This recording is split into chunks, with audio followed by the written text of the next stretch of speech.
I'm Sam. I'm sure, and for our final project, we made an LED matrix music visualizer. So basically what we have here is four 32 by 32 LED panels that we put together. And we take an audio input into our FPGA. We do an onboard FFT, and then we have a beat detection algorithm. And from the beats, we then kind of display that on the visualizer. Okay, so turn up the music a little bit so we can hear the beat. So you can see this ball right here, it starts with an initial X and Y velocity, and every time it detects a beat, the velocity changes a random amount. Okay, go into spectrogram mode there now. So we have there's Mario mode. We have three different modes. This is our spectrogram. So the bars on the lower end, on the left side, correspond to our lower frequency, and as we move to the right, we progressively get higher in frequency in the audio input. You want to change the color too? So we have two color modes for this one. There's the Roy G mode, the other's a Biv mode. Mm-hmm. Warm and cool colors. Warm and cool colors. And you have a little bit of diffuser over the LEDs there, right? Yeah, that's parchment paper. Parchment paper, yeah, okay. It's a super bright panel, so don't want to blind us with the camera. Right. Yesterday I saw the test image and it was too bright to look at. Yeah. That's pretty gnarly. You want to show the particle mode? And so, Might have to press reset. So we also have a particle visualizer.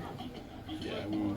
This is kind of a demo to show how many particles we can animate at once, and this kind of shows just a cool visualizer moving particles back and forth to the beat. You want to turn the music down on the computer so that you get a little more beat detection going. Yeah, we noticed that the beat detection turn that depends up on the and volume down. of our kind of our source. mm-hmm. And so when we turn the volume down from the computer, we get a little bit better beat detection, as you can see.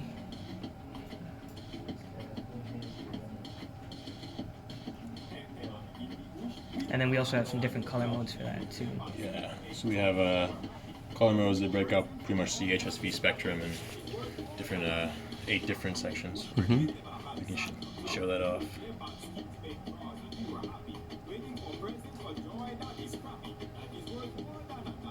Just show the full color. Wham! The full color display here in HSV color wheel, just to show Wow. what it can do. Let's see Mario again there. And we can also convert images to the 64 by 64 panel, so we can display one day hopefully videos on here. Because you have a rather high frame rate, right? Yep, it's frame rate about 300 hertz right now, so 300 frames a second. That sounds pretty high, but it's necessary so that you can't see the scanning rate of the panel. It's got so only 2 rows are on at a time in each one of these panels, so 4 in the whole display are on at one time. So just so you can't see the pulsing, it needs to be pretty fast. The human eye can't parse it. And how many of the I/O lines are you using off the FPGA for this? So we're only using 16, and only 13 of those are actually data. The other 3 are ground lines. So it's a 16-pin ribbon cable that connects the displays, and then that cable is daisy-chained through the displays. So input goes into one, and then control bits are shifted through the whole display to get the end. So whenever you want to update a line, it's shift out 128 bits to control the display. And this is a DE2-115 over here doing the heavy lifting and producing pixels at a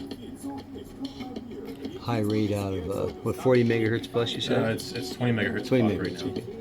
I can feel the heat coming off of it. Yeah, it's a hot thing. It runs pretty hot. So you got to put a fire simulator on there. And it would, Yeah, exactly. Yeah. Or a little hearth. yeah. Fireplace from where? Yeah, there you go. Okay, thanks.